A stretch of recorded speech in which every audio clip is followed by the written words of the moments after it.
What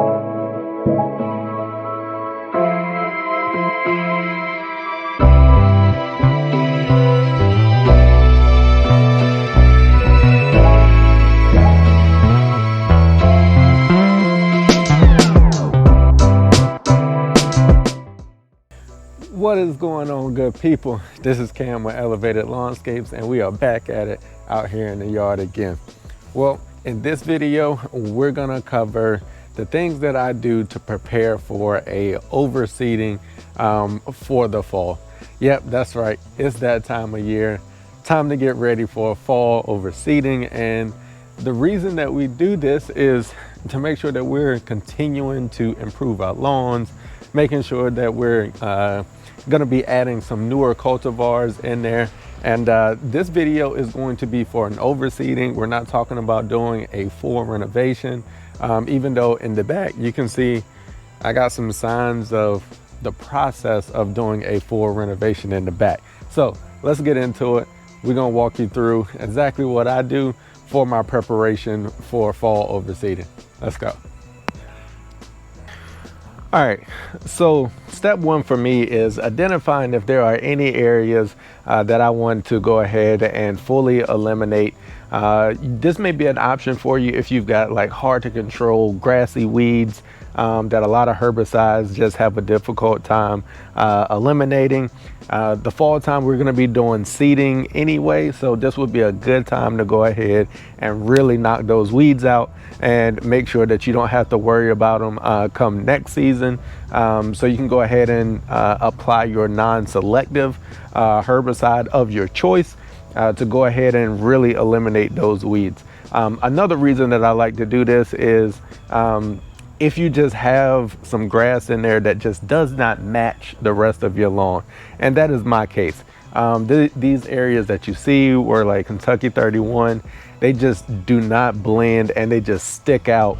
The texture was off, the color was off. And yeah, you know me, I'm going for that immaculate lawn, so that's not gonna work. The other reason that I like to do this first is because this is the longest process. You're gonna need to reapply this non-selective more than one time. So you're gonna need at least about 2 to 3 weeks at a minimum to get at least 2 applications down on these areas. So you're gonna wanna start ahead of time. So make sure you plan that out. All right, so the next thing that I like to do is to make sure that I'm bringing down my height of cut. There's a number of reasons for wanting to bring down the height of cut prior to doing your overseeding. One of the reasons is if you're going to be doing a dethatching or a power raking, which is going to be the removal of some of that dead debris that may have come from a number of issues over the summer, you're going to want to have that height of cut down a little lower. So whatever piece of equipment that you're going to be using can get in there and pull out that material that is close to the soil surface. The other thing is we're going to be overseeding new seed. So that seed needs to have a little space in there to be able to germinate and to come up. So we're going to have to go at least 2 weeks or so before we get out here and get ready to mow that lawn for the first time after overseeding. So we don't want our existing grass, our existing lawn to overshadow that new seedling too much as it's starting to germinate and to get established. So that's the other reason for making sure that we're bringing down that height of cut prior to overseeding. All right, so now you can see back here, we are now down to 2.5 inches.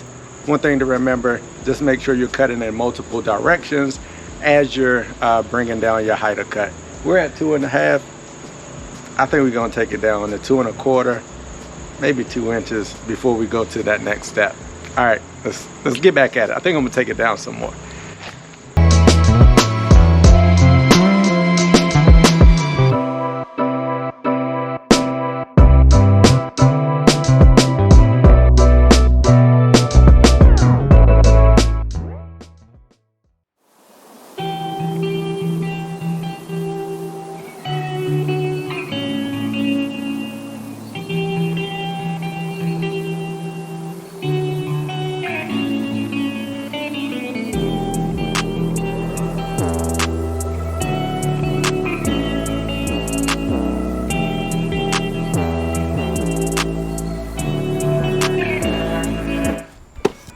All right, so we got the Sun Joe dethatcher. I know everybody has seen them all over the place.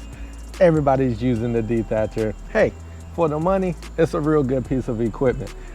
No complaints at all for me, other than the fact that it's corded. I'm not a cord guy, but I think they do have a battery powered version out there now if you want to go out and check that out. Dethatching is not one of the things that you have to do every year. I only recommend it if you're trying to thin out your lawn for some reason, as I am, because I'm actually trying to get more of the newer cultivars into this lawn so that it just gets better and better every year. So I'm more so just removing some of the dead grass that may have died off, and I'm also kind of thinning it out a little bit. So that's the reason why I am doing the dethatching. Power raking is really what it is. And we're down to a 2-inch height of cut right now. And as we just saw, we took a lot off the top. This is really gonna continue to beat the lawn up. And this week is not the optimal time for me to do it because it's just been hot out of nowhere.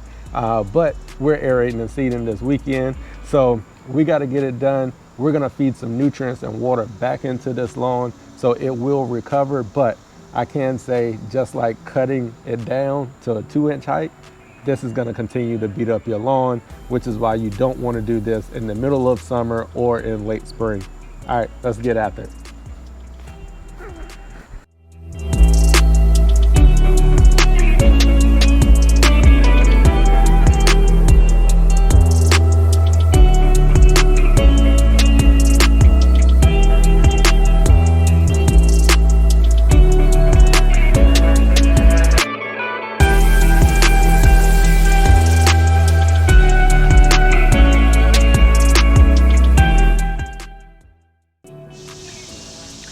All right, y'all, just to recap this video, in preparation for aerating and overseeding, first off, making sure you're addressing any weeds that you want to. You're killing off or eliminating any areas that you want to get rid of. Now is the time to do that as we're going in and getting ready to aerate and overseed. The next thing is making sure you're bringing down your height of cut. Bringing down that height of cut is going to get us ready. Get the previous and the existing lawn down to a height to where we can get good seed to soil contact, and it'll get you ready for the period of waiting for that new seed to germinate and for it to come up and get established. The next thing is dethatch if you need to. Again, that is not one of the things that you have to do. It is not a must. Just make sure you evaluate your situation and determine if you need to dethatch or not. So that's gonna wrap it up for this video. Those are the steps that I take in getting ready for overseeding. So make sure that you're doing that and you're getting prepped, because the time is now. Your 2022 lawn season starts with this preparation and overseeding. All right, y'all, I have something really special coming for you on the next portion, which is gonna be the actual aerating and seeding. So make sure you hit that subscribe button and you stick with me, because that's gonna be a video you don't wanna miss. All right, y'all, for y'all out there striving to have those immaculate lawns or gardens, just know we working.